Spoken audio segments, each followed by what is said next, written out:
Awesome. Hey, good afternoon. I'm Detective Julian Ogle. That's Julianogle. I'm a detective with the Austin Police Department Auto Theft Interdiction Program. So today we're here to talk to you about a common trend referred to as the Kia Challenge. Okay, and this trend is... I'm having issues. You want me to start again? Yes, please. Okay. I'm sorry. That's okay. Tell me if you need me to sound check.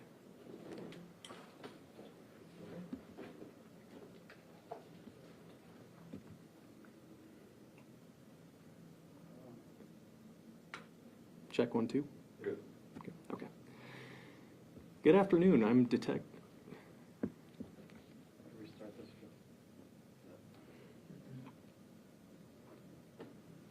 I didn't expect to do this in one take. It's Are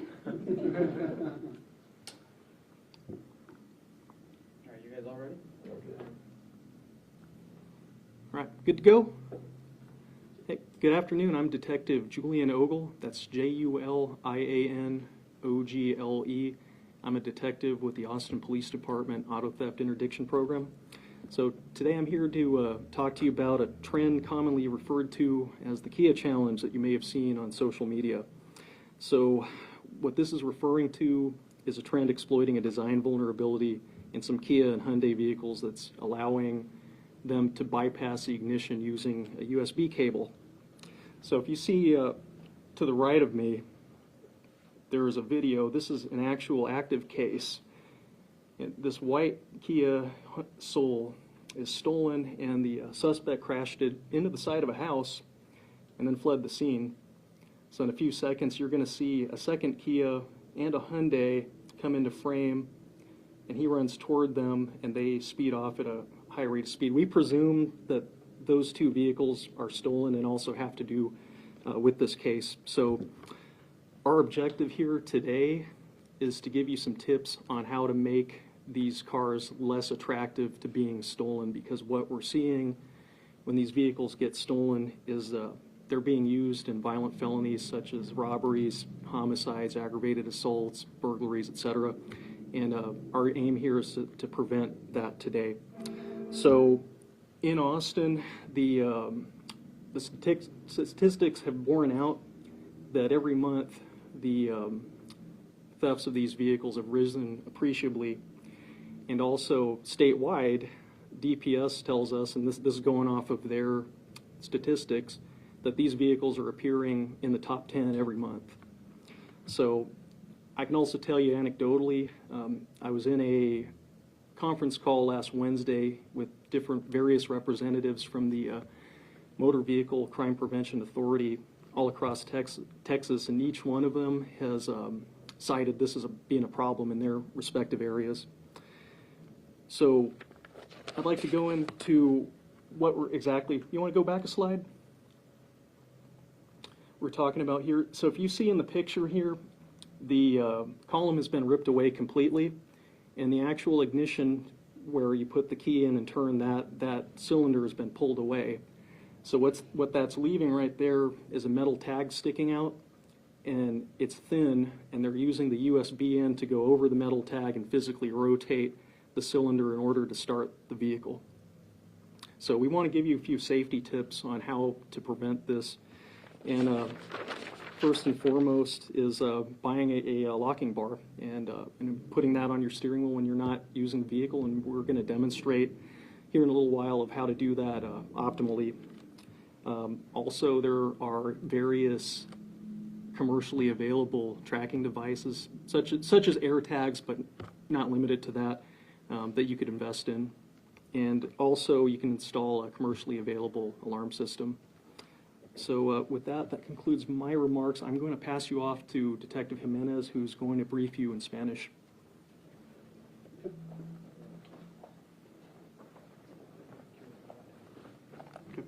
Hola, soy el detective Jiménez con la policía de Austin. Trabajo en el unidad de robo de vehículo. Mi primer nombre es Francisco, apellido Jiménez. Vengo a platicar a ustedes con un problema que hemos tenido recientemente aquí en Austin y que está creciendo este problema. Lo que está pasando se dice comúnmente como el desafío Kia.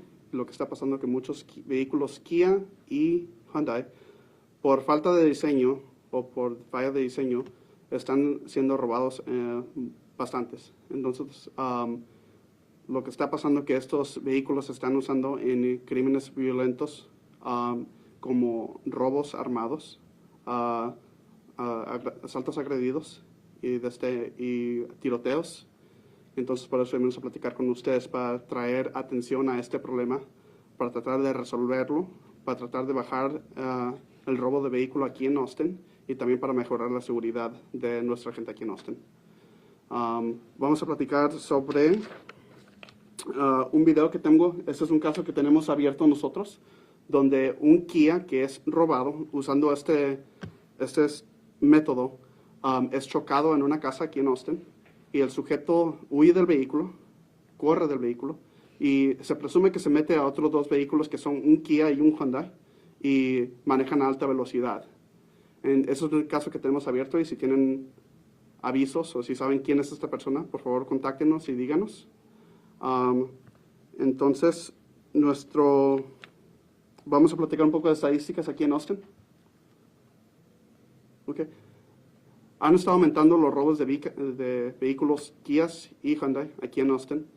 Más o menos tenemos como 500 casos de robo de vehículo cada mes y han subido hasta que son como un tercio casi de robo de vehículo en total son Kias y Hyundais. También en el estado de Texas obtenimos los números de DPS y DPS ha avisado que también para ellos ha sido un problema también donde los Kias y los Hyundais han sido los vehículos 10 más altos robados en los últimos meses. Y lo mismo se puede decir de este mes que viene al tal de que se hagan cambios.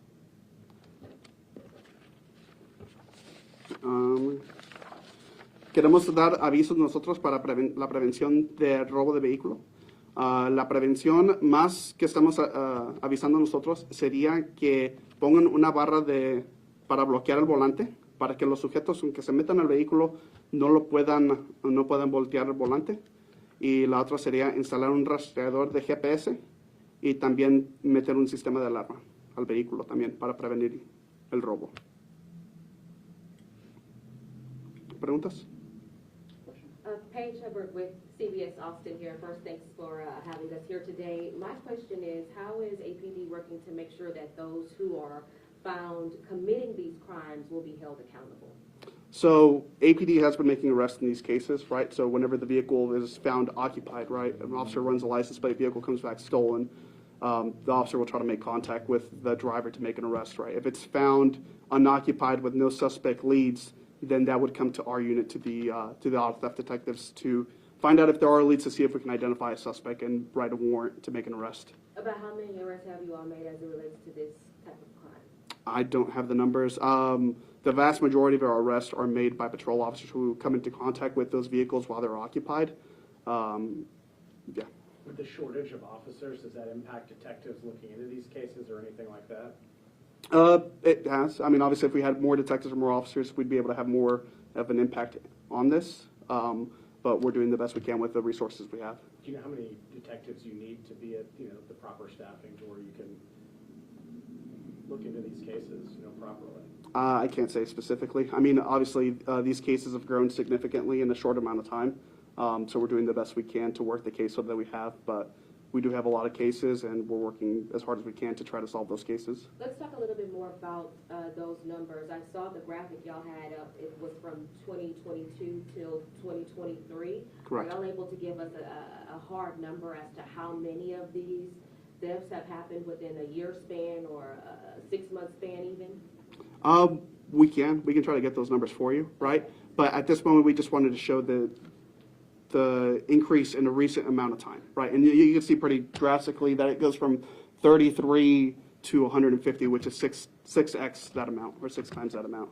Besides the Kia and Hyundai, I was looking at the chief's last report, and it said, numbers in April were 505. It was up 12% from this time last year. Overall numbers were from 1,700 to about 1,900. Mm-hmm.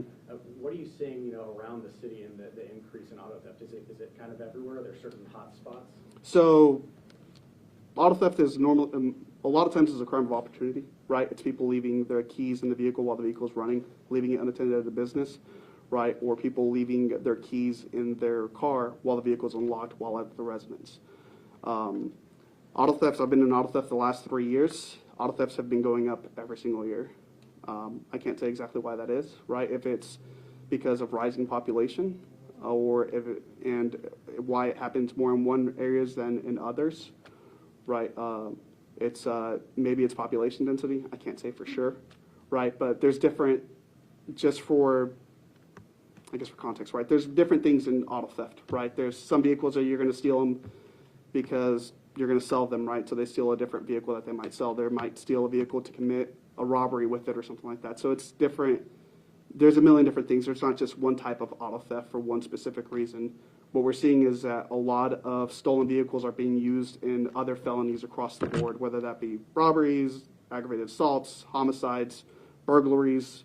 You know, like if you're going to commit a burglary, you're likely going to steal a truck or a box truck, right? It's kind of what we're seeing.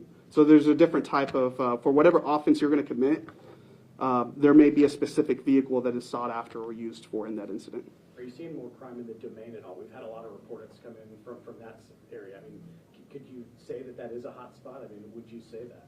Well, it's a dense area where there's a lot of vehicles that are parked, right? So anywhere where there's a lot of dense area where vehicles are parked, they're going to be targeted, right? Such as like the airport, right? We have some cases where, you know, vehicles are there for an extended period of time and they get targeted there. Because the suspects are looking for vehicles that are unlocked with the keys in them. So they're going to go to areas where there's dense vehicles, not sparse. Is that an area that y'all have seen more recently? I mean, can you say that you have seen more in the domain?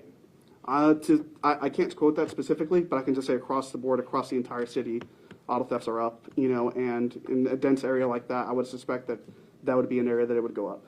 Officer Jimenez, can you just drive home, you know, what's being done to hold these people accountable? Because I'm pretty sure there's a lot of folks that's going to be watching this who maybe drive a Hyundai or a Kia who may be concerned. Can we talk specifically about, again, what steps are being taken to identify these type of crimes, and once you find them happening, what charges are they facing? What happens next after that?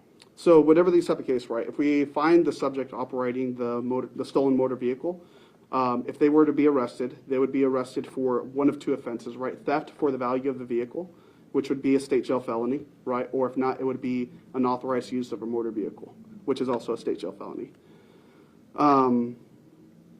The police department is doing everything that they can to arrest these individuals, right, and solve these crimes, but these numbers are increasing at a rapid rate, and we're utilizing all the resources that we have on hand, right? We do our part by making the arrests, you know, transporting them to jail, booking them in, right, or writing arrest warrants that we get issued that we get signed by a judge, and then entering those arrest warrants into the system, and then either they get arrested by our agency or another agency. As far as anything else that happens after that, there's the whole criminal justice system, and I can't speak to that. I know the last time I spoke with you, we were talking about recidivism, and some of the officers you had seen were seeing some of the same people reoffending. Is that still the case? Are we seeing some of these same criminals acting again once they are out on bond or whatever it may be? Anecdotally, yes. I have seen that, but I'm only speaking for my cases. Sorry. Anecdotally, yes. I'm only speaking for my cases that I've seen, but I have seen familiar names come across my case queue, yes. Relationship with the DA's office? I don't know if you can speak to this or not, but just, are you seeing, you know, it seems like the problem is stopping these people that continue to pop up in the system, but they're continually out doing this again. I couldn't speak to why that's happening.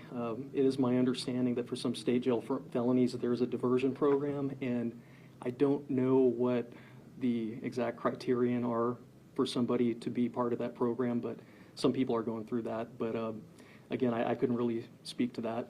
I'll leave you with this. If some of these repeat offenders were, you know, behind bars longer, would we see less of this crime continuing to happen?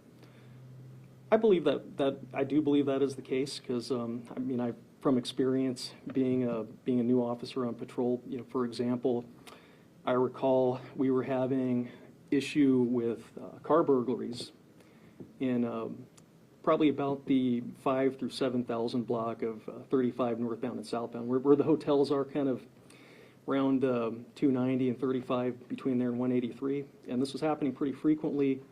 And I arrested a young man breaking into a truck, took him to jail, and he was out of circulation for a good few months. And in those few months, just because of that one person, the stats in that area for that particular crime dropped. So I know that's just one incident, but it does have an effect.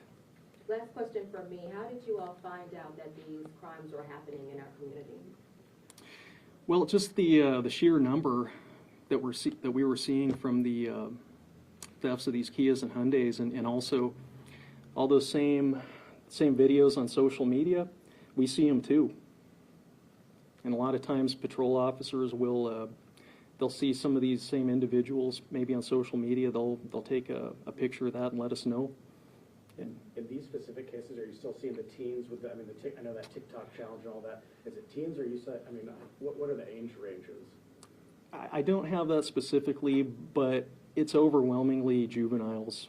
When just from what we're seeing in the cameras and the arrests and everything, usually when we're seeing suspects and we have footage of suspects, they're obvious juveniles. I can tell you, I've seen footage from thefts where the kid looked like he was maybe 12, 13, 14 at the most.